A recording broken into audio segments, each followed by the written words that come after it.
everyone, welcome back to my channel. We are here for a breakdown of episode 8 of season 3 of the Titans. After the events of last episode where the Titans basically destroyed Scarecrow's drug operation, Jason and Crane are now in the wind.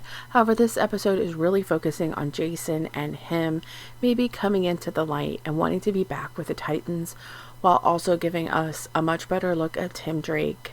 A lot of Robining going on this episode for sure. At the end of last episode, we saw Gar reach out to Molly because he feels that they both really want to help Jason, whereas the Titans think that maybe Jason needs to be put down. He did kill Hank, so, well, you can see both sides of the picture. She agrees to talk with Jason on Gar's behalf so they can work together on saving Jason, just making the connections.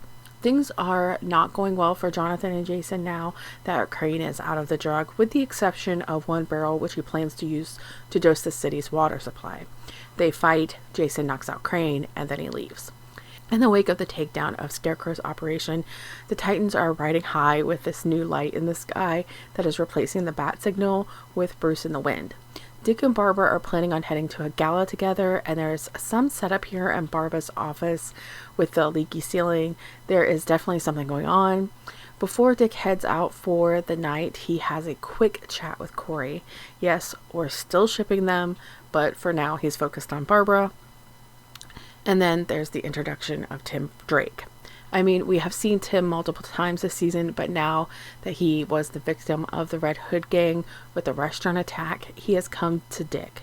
Turns out he himself is quite the detective, like his father, and has put together that Dick was Robin and is now Nightwing, and that Bruce Wayne is Batman. Of course, Dick denies this, even though Tim shows that Dick is one of the only two people that can perform this acrobatics trick that both Nightwing and Robin have performed.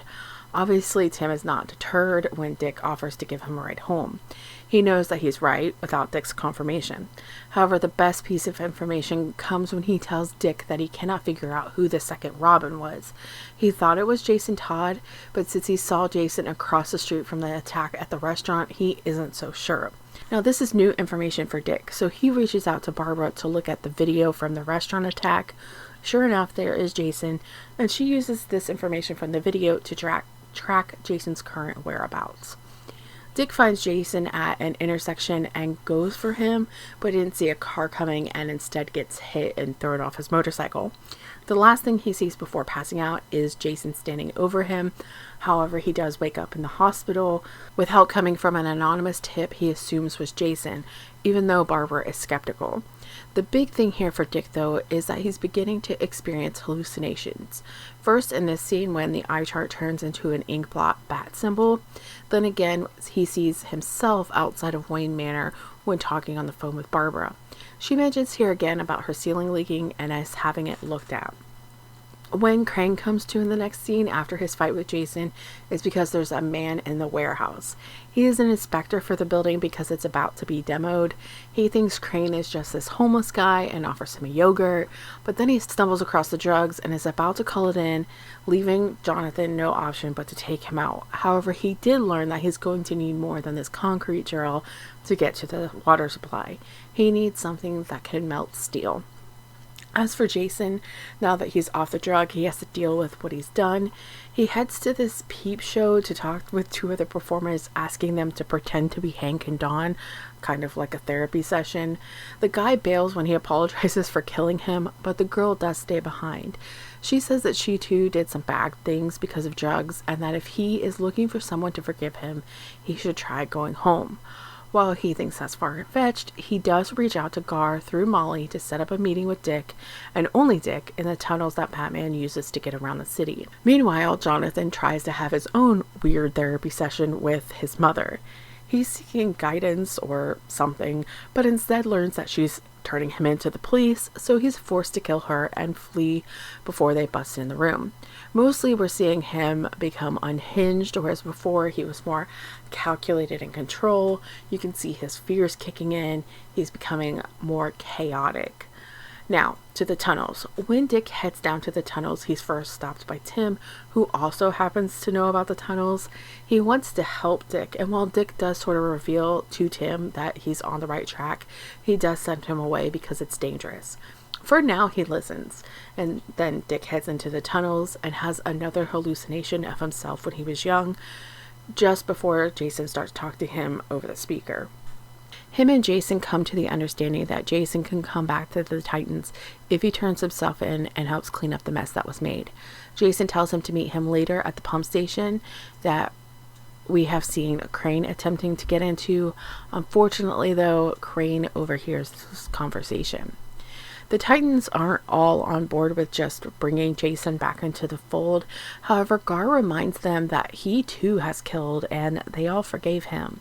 Jason deserves the same, with Blackfire also being a fan of second chances. Starfire is still not totally on board, but they do head out. At the pump station, we have Jason arriving, followed by Tim Drake. Unfortunately, it is Jonathan that sees Tim and sets up this moment. He drops this gun as he wheels in the chemicals, and Tim sees it. This puts the gun between him and Crane, and then Crane steps forward, grabs the gun, and then shoots Tim as he attempts to run away. Crane goes back into the warehouse as Jason finds Tim. He tells Jason that he was there to be the new Robin. Just then, Crypto arrives on the scene and Jason flees, freaked out. The Titans attempt to help Tim and have an ambulance en route, with Gar staying behind to watch him. Starfire and Dick head into the pump station and find Jonathan.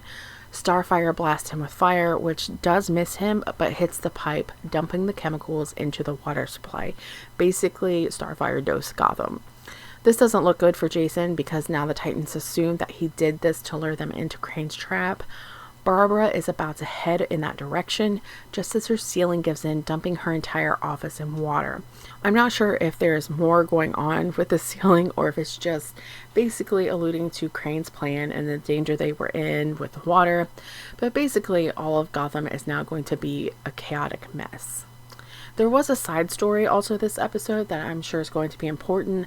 Starfire has been having visions. These are what led her to Blackfire. However, she's continuing to have them even though Blackfire is now in the same house as her, shacking up with Connor. Connor and Blackfire help Starfire by being there as she goes into the chamber and then making sure it doesn't hurt anyone coming out. Last time, poor Gar ended up locked in a trunk. This time, she ends up on a Gotham street outside of a store called Crown General, with no real understanding of why. This is really all we get from this episode, but I do think that this is leading to a big moment in Starfire's storyline, probably connected to Blackfire later this season that they are building to. I'm really hoping with this season halfway over, or over halfway over, that we at least get some Raven in the next episode. I mean, she should be appearing soon. I know Donna is also planning to come back as well, but I'm more excited to see Rachel and whatever growth she's made while she's been gone. So that's all I have for you guys for Titans. This was a really good episode. I've really liked this season as a whole so far. If you enjoyed this video, don't forget to give it a thumbs up and subscribe to my channel for more.